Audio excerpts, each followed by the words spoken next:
Sri Guru Bhyo Namaha. Welcome to Rama Seva, Ramya Seva.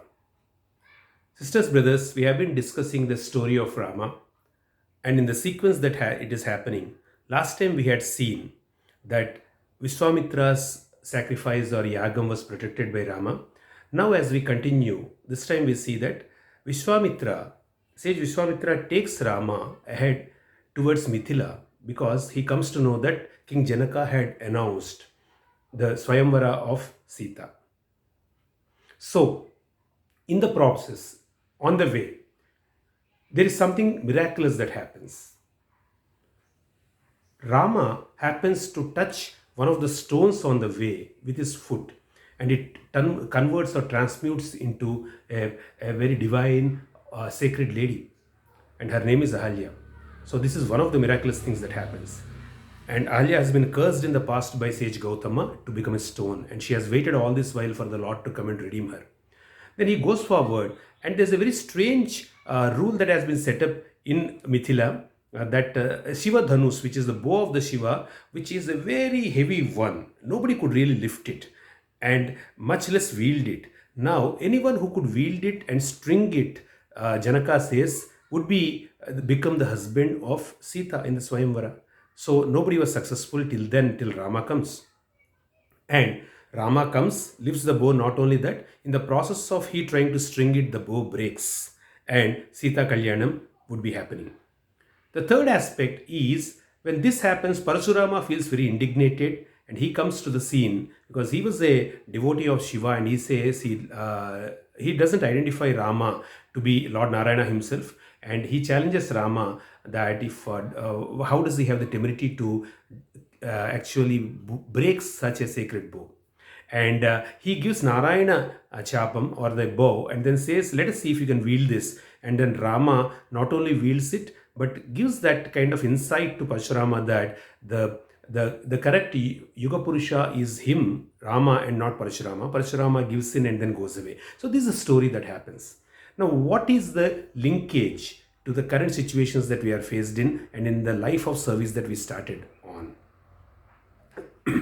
The first point is that along with when we go out for to do something good for the society, for Vishwamitra always takes us to the yaga that is beneficial to the entire society. In the process, after we have done whatever has happened till now and the goodness in us has achieved, come over certain initial hindrances. Now, the goodness in us also converts the hardened heart, which has been hardened till now, like a stone, into compassionate being. That is the meaning of Ahalya turning into a sacred woman. And then we move on to come to, there's one more thing that has to be achieved where Shiva Dhanus or represents actually the ego in us, which was not lifted. Ego is, nobody can lift the ego because everybody's ego is much heavier than themselves. And Rama is the only one who could not only lift it but break it, which means that he, in order to get married to Sita, who represents wisdom, ego is not an hindrance to him. So goodness actually gets wedded to wisdom. And then Parasurama finally is the age-old tendencies in us which are aggression. And then when those tendencies come up in us challenging this goodness on how can you be so good, how can you have that, by dealing in a very polite and then humble way, Rama overpowers Parashurama. Right? So that is the same approach that has been given to us. So it has been told to us that we need to, this episode actually tells us very clearly three aspects. One is that in the process, our heart gets compassionate, and then instead of commenting on others and then doing lip service, we get into action. That's what matters in service.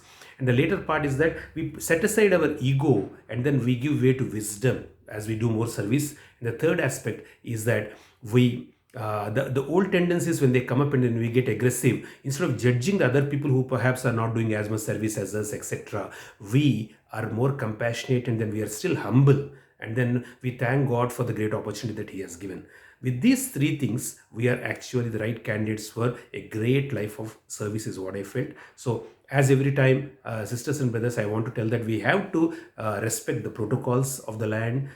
During this COVID times, let us be very clear that when we meet people, we wear a mask, we maintain the social distance, and we sanitize ourselves from time to time. We are positive minded, and then do not give way to negative news and then spread the negative news. And if possible, we'll try to create a few more positive people along with us. So with this, I promise that the next time I'll come back with the next aspects in this episode of Ramayana and try to link it to our life of service.